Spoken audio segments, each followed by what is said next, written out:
All right. Y'all see the thumbnail. Y'all see the title. And today we got Death Battle.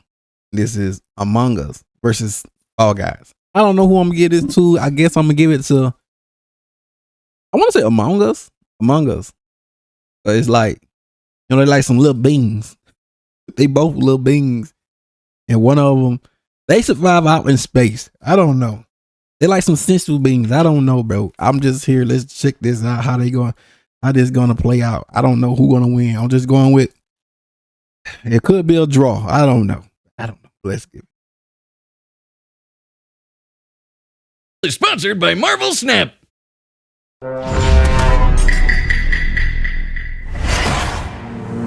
The year was 2020, the long wait as we all experienced the most viral sensation in recent years. It was Among Us! Nah, Fall Guys was the biggest news that year. He's Wiz and I'm Boomstick. And it's our job to analyze their weapons, armor, and skills to find out who would win a death battle. In the lonely dark. Yeah, I think I'm gonna give it to Among Us because I think they're more sneaky. They more slick and sneaky, bro. Arc of space aboard a malfunctioning vessel, a peculiar crew of bean-shaped astronauts must work together to save their souls from a quiet demise. Tons of stuff could go wrong at any moment, and it's up to these colorful clowns to fix it. Impressive, since their spacesuits don't seem to have any arms. Oh, that's not actually a suit, that's just how they are. Wait, what? Ew, why? More on that later. The tasks they undertake to save their ship require varying degrees of difficulty and skill. It may not take much to reconnect some wires in the cafeteria, but it certainly does to clear asteroids when your they like high intelligent.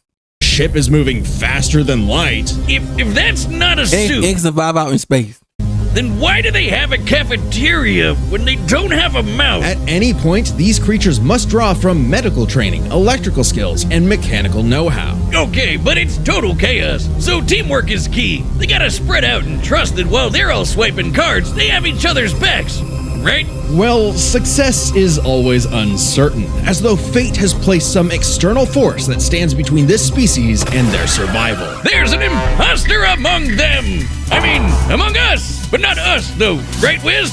Right? For the 9th time, I'm not an imposter. That's just what an imposter would say. They're shape-shifting aliens. They could be anyone, or any mad scientist in a lab coat. The imposter threatens the pack and pushes them towards extinction by any means necessary. Anything from damaging lights to wrecking the ship's reactor. Which can be tricky to fix in time, even though imposters and they did ghosts. Are naturally skilled at crawling through the vents. The crewmates need special engineer training to do the same, so not all of them can McLean it up. All while the imposters conceal their motivations and infiltrate the herd. The others always know something isn't right, and the imposters use that paranoia to motivate their prey into ejecting each other into space, just for being kinda sus. Yeah, Wiz is the imposter. He does seem to know an awful lot about these aliens. And just to put it out there, it isn't me. That's a good point. You ever that it isn't me? Yo, I'm completely saying it's not him, but it's definitely her. Heard him say sus? No, what do you mean? Knowing a lot is literally my job. I can ear canals. Ah, jeez, fix your mic, dummy. I agree with the metal bowling ball. Well, I knew the sussy baka from the start. And again, just to be very clear, it isn't me. Same here. Oh, come on. Anyone could be. That literally how it be, bro. Like, oh, I like playing. I like them game him, bro, cause it's fun. But bro, people, boy, friendship got a test. The imposter Boomstick. It's completely random. Random starts with R and so does. Oh, I know who it is. It's always the red one. Wait, what? But it isn't me. It isn't me.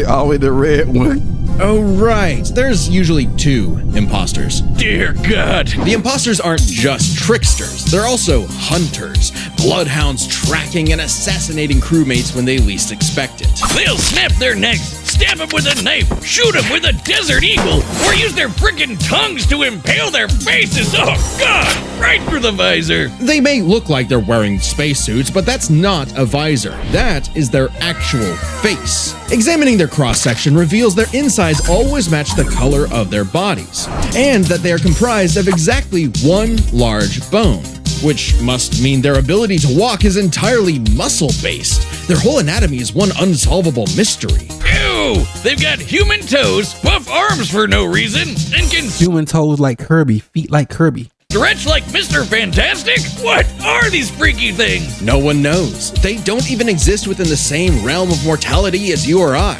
Even if one of them is killed or ejected into the lifeless void of space, they return as a ghost. Invisible, incorporeal, unable to communicate with the living, but nonetheless still among us. Even beyond death, they can plot the demise of other crew. Or become guardian angels for the living by literally shielding them. That's gotta be one tough shield, cause remember that Desert Eagle they holster? Apparently, that thing also fires a laser that can rip apart whole planets! Good God! To split this planet apart like that would need over 10 non-million tons of TNT! A number so incomprehensible you'd have to multiply 1 billion by 1 billion. Twice. More than enough to annihilate Earth over 160 million times, which seems like overkill for the, space vampires they were fighting. Right, the crew has crossed over with a variety of other universes. Fortnite, Vampire Survivors, Space Warlord Organ Trading Simulator, the classics. Including this Henry Stickmin guy. Apparently, he's a kleptomaniac with a surprisingly wide and wacky arsenal all the crew can have. Desert Eagle-eyed crewmates will find Henry's weapons throughout the ship, like a banana bomb, a teleporter, a ninja star, and a magic pencil that can bring drawings to life. These creepy Teletubbies can sketch whatever they want into existence, and they're suddenly everywhere I look now. Where's these little trash can people are freaking me out? In a strange way, all of this makes sense for this fascinating species. In the face of insurmountable odds, something inside tells them to band together no matter what, to use all the tools available and try to survive again and again. On a ship, on strange planets, anywhere they may be, in spite of anything that may be going on in the world. They either fix what's broken or face certain doom. But no matter what, they do it together. Together! Yeah! Ooh! Hey y'all, this is Chad. If you don't know, I voice Boomstick. Here at 1 p.m. Central today, Sam and I are going to be playing some Fall Guys and maybe some Among Us live here on the Death Battle channel and on Twitch. Hang out, have some fun, and who knows, if you guys enjoy it, maybe we'll do some more gameplay streams in the future. Hope to see you there. Thanks.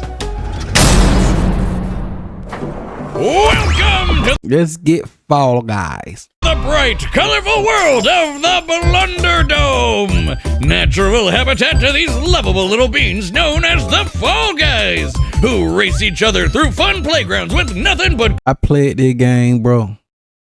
And I ain't gonna hold you. I thought I was gonna be good at it, like winning. I've been losing. clear skies But I above. still like the game though. But I just been losing like crazy.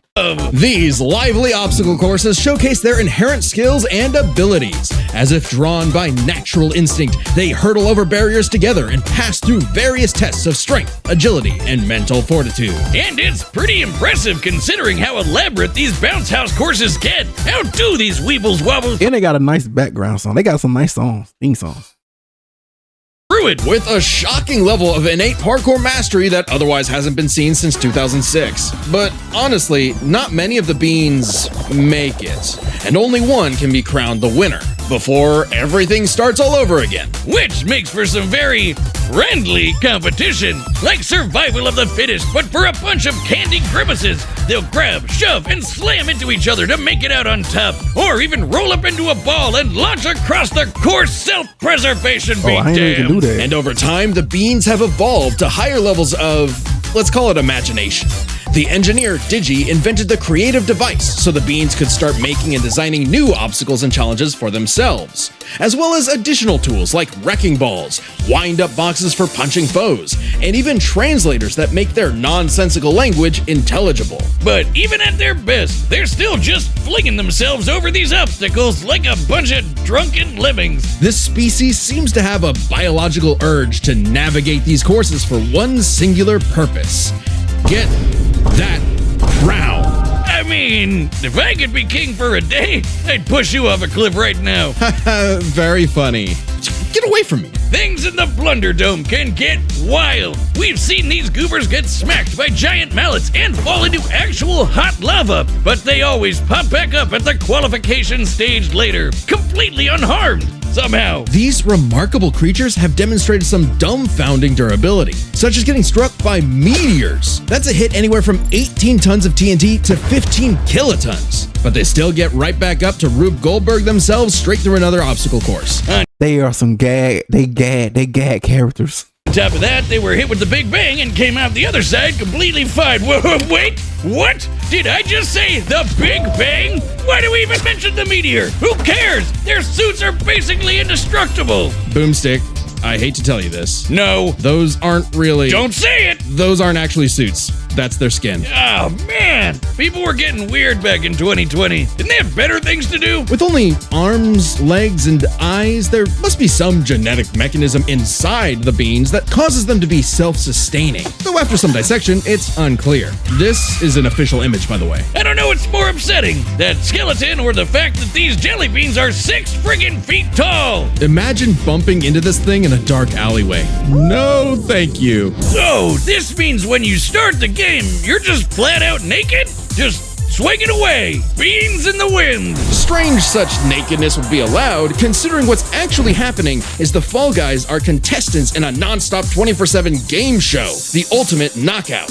Yeah, that's what's actually happening here. So what might be misconstrued as some sort of migration cycle is really a brutal, never-ending gauntlet that takes advantage of their tunnel vision. So it's like the Truman Show mixed with Wipeout and Naked and Afraid. What happened to them being just colorful cartoon beans? And they survive to keep playing the game no matter what. The game makers have said that when the beans fall to their death, they feel a moment of displacement, serenity, zen-like detachment from all worldly and physical bonds.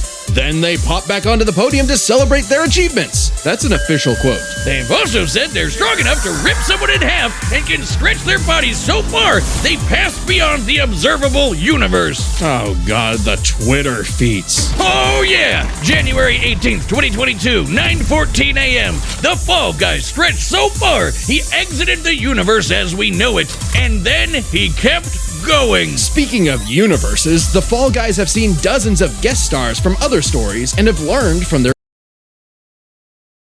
Fall Guy is a gag character, a gag gang character. cultures, like flying around in the TARDIS of Doctor Who fame, wielding He-Man's power sword, launching Ryu's iconic Hadouken, or even just becoming Pac-Man. They just become Pac-Man. They're Pac-Man now. Wiz, I know we've seen some crazy things on the show, but these 6 feet tall jelly bean monsters eat food through their feet. What are we about to rot upon the world? Is this cute and colorful reality an endless void of darkness and despair? Revelations of disturbances too catastrophic for the human mind to process? A vicious cycle on this blue marble surrounded by mouthless, dead-eyed beans. Pretty much. Ah, cool, let's see them fight. Wiz, you gotta play that mobile. That one. Like, it's actually Been something all new. playing against Shucks. Or visit marvelsnap.com to learn more. There we go. All right, the combatants are set, and we've run the data through all possibilities. It's time for a death battle!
Okay.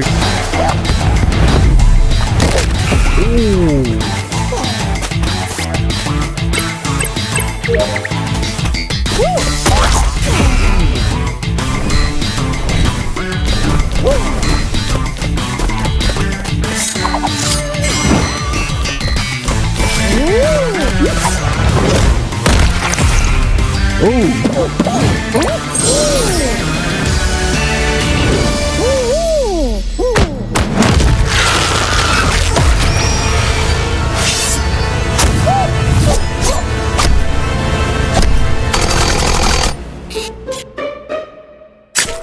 Yeah, it's pretty much a gag versus a gang character.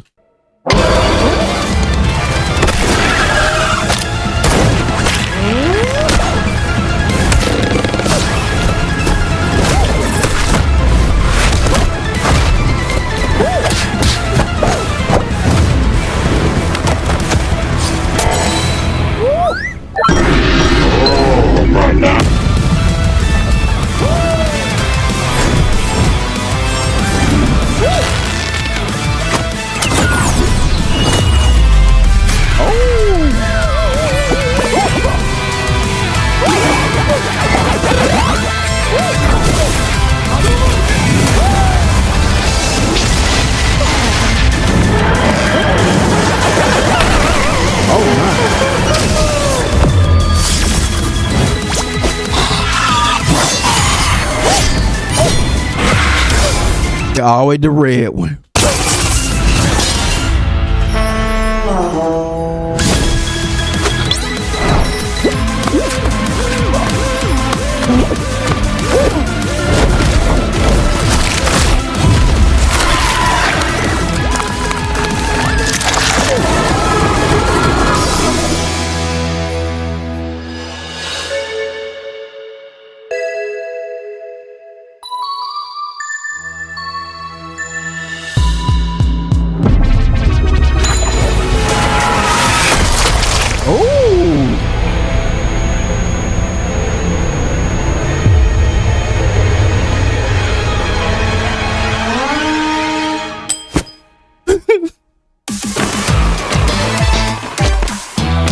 Pretty much a gag versus Among Us.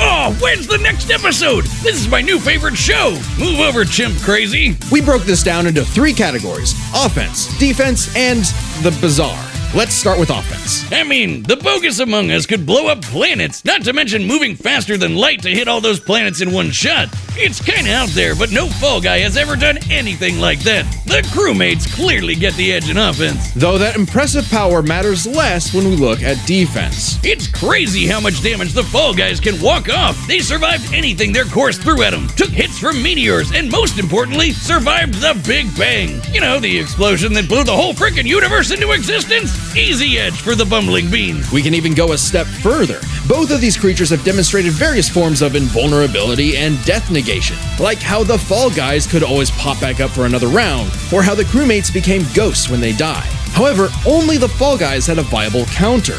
Only the Fall Guys could ensure that their foe stays dead. Pac-Man, they can become Pac-Man, who, you know, eats ghosts. Brilliant. Which leads us to the truly bizarre stuff about both of these beanie freaks. They could both stretch their bodies to absurd lengths, but only the Fall Guys stretch beyond the observable universe in a matter of minutes. In fact, if we take these posting times literally, that would mean the Fall Guys can stretch at speeds over a quadrillion times faster than light. I don't know, Wiz. That feels like a bit of a stretch.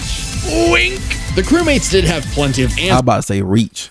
to the Fall Guys' hijinks, like a magic pencil sword to fight off He-Man's power sword, or how they could potentially hack Digi's creations. But the overwhelming amount of stuff that the Fall Guys have access to just dwarfs the Among Us crew's arsenal. I mean, Hadoukens, TARDIS, just the tip of the iceberg. Yeah, the spaceship crew had a few deadlier weapons among them, but the Fallen Guys had too many options that could not be countered. The crewmates may have been cunning and dangerous, but the one-track-minded Fall Guys just wouldn't go down. Making sure the losers of this fight were no longer Among Us. Oh no, we never found the second imposter! Ah, damn it, I knew that stupid robot was sus. Sigh. So embarrassing. The winner is the Fall Guys. And me. Next time on Death Oh, let's see who's gonna be the next one. Battle. Okay. Subscribe. Kratos. We winning with this one, you guys. Kratos all day, baby. God of War, bro. I ain't gonna lie. I like old buddy too, man. I forget his name. Ashura. Yo, I like him too. But bro, we going with Kratos with this one, bro. I played the game with this one too, bro. But we going with Kratos, baby. We going with Kratos. But don't be surprised, bro. Bro might win, but I'm going with Kratos with this one. But you already know, man. Leave up an description now. That good stuff, man. I might y'all be sick.